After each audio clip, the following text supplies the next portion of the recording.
ہستیوں کا اربعین کے ساتھ گہرا ربط ہے، انہی میں سے سر فہرست جو ہستیاں ہیں وہ امام سجاد اور بی بی زینب سلام اللہ علیہ ہیں، اور انشاءاللہ ہم انہی کے حوالے سے آج بھی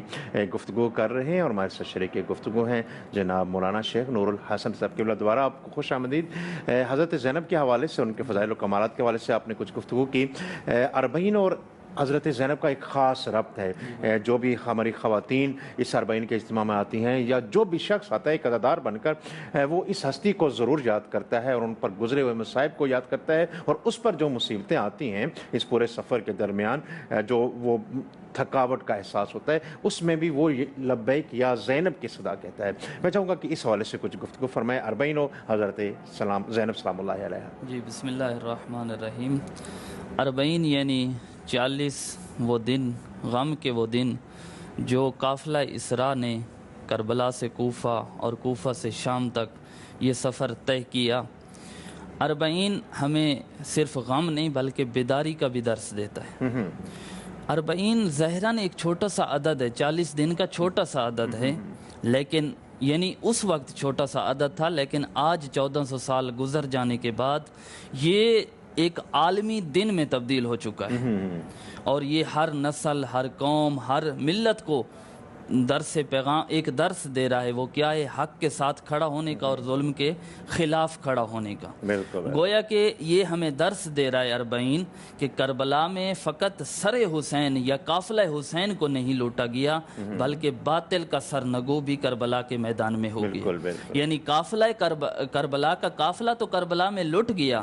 لیکن مقصد جیت گیا۔ اور جس طرح میں نے پہلی گفتگو میں عرض کیا، اس مقصد کو جناب سیدہ زینب سلام اللہ علیہ پہنچا کے آئیں اور فاتحہ شام کہلائیں۔ جی بالکل، جیسے مولا حسین مدینہ سے، جیسے میں نے پیچھے گفتگو میں عرض کیا، مولا حسین ایک مقصد کو بیان کر کے چلے تھے نا، تو جب کربلا کے عصر عاشور کا وقت آیا تو ظالم جو تھے وہ جشن منا رہے تھے اپنی، یعنی کامیابی سمجھ رہے تھے اپنی ظاہری فتح کے طور پہ، ظاہری فتح کو اپنی کامیابی سمجھ رہے تھے اور جشن منا رہے تھے۔ ان کے اس جشن کے ماحول میں بی بی کے ایک جملے نے ان کے اس سارے باطل مقاصد کو مٹی میں ملا دیا۔ وہ کیا جملہ تھا؟ اپنے بھیا کی لاش پہ کھڑے ہو کر بی بی نے فرمایا، اللہم تقبل منا ھذا القربان، اے پروردگار اللہ ہم سے یہ چھوٹی سی قربانی قبول فرما۔ یعنی وہ جسے جشن سمجھ رہے تھے، بی بی نے اسے قربانی راہ خدا میں بیان کیا، پورا عقیدہ اپنا بیان کر دیا کہ یہ راہ خدا میں ہے اور خدا کے دین کے بچاؤ کے لیے ہے۔ جی بالکل۔ اور اسی طرح جب یہ قافلہ، اب یہ پہلا جملہ تھا بی بی نے جو کربلا کے اندر دشمنوں کے مقاصد کو مٹی میں ملا گیا۔ یہ قافلہ جب کربلا سے چلتا ہے، کوفہ میں پہنچتا ہے ایک طاغی کے دربار میں، تو اس نے بھی وہاں پر ایک جو ہے نا غرور اور تکبر سے ملا ہوا جملہ کہا کہ دیکھا خدا نے کربلا کے میدان میں آپ لوگوں سے کیا کیا۔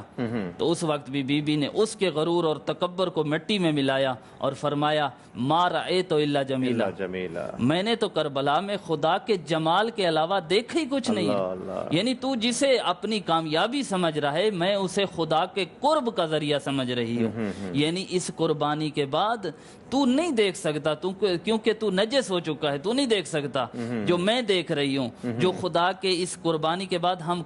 قرب خدا کو حاصل کر چکے ہیں۔ پھر یہی قافلہ ظلم و بربریت کو سہتا ہوا چلتا ہوا شام کے دربار میں پہنچا، جو اس وقت فرعون تھا، جو طاغی تھا، جو ظالم تھا، جو اپنی حکومت اور طاقت کے نشے میں غرور کرتے ہوئے بولا تھا کہ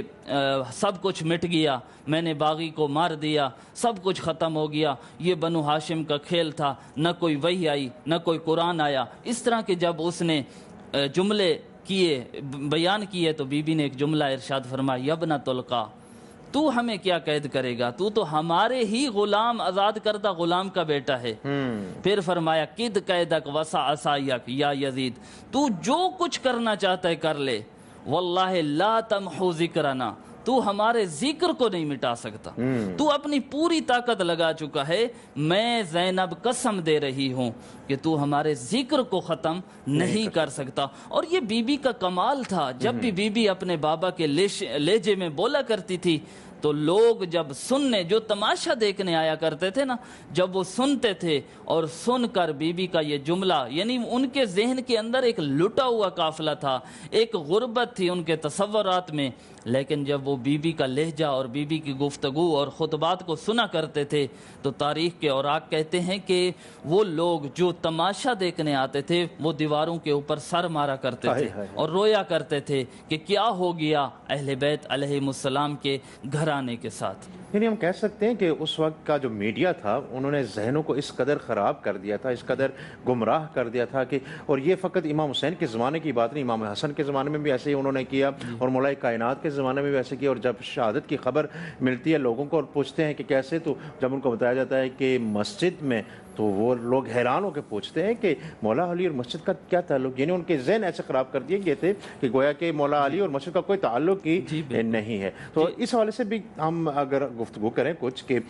آج کل ایک میڈیا کا دور اس کو کہتے ہیں، اور میڈیا کے دور میں ہماری ایک ذمہ داری بنتی ہے کہ کس طرح ہم بہترین طریقے سے اس فکر امام حسین کو آگے منتقل کرتے ہیں۔ میں چاہتا ہوں چند جملے اس اہمیت کے حوالے سے بھی آپ بیان کر دیں کہ ہمارا کردار ایک میڈیا پرسن کے عنوان سے کیا ہونا چاہیے، کس طرح ہم نے فکر امام حسین منتقل کرنی ہے اگلی نسلوں تک۔ جی بالکل، جیسے آپ نے بیان فرمایا کہ ان لوگوں کے ذہنوں میں ایک بات آ چکی تھی، کیونکہ وہ جو اسلام وہاں پر پھیلا تھا وہ ایک یعنی باطل نظریے کے اوپر پھیل چکا تھا۔ ان لوگوں کو یہ بتایا گیا تھا کہ مولا علی کا رسول خدا سے کوئی تعلق نہیں ہے، اور ان لوگوں نے جب یہ سنا تھا کہ مولا امیر علیہ السلام کو ضربت لگی ہے مسجد کے اندر، تو انہوں نے کیا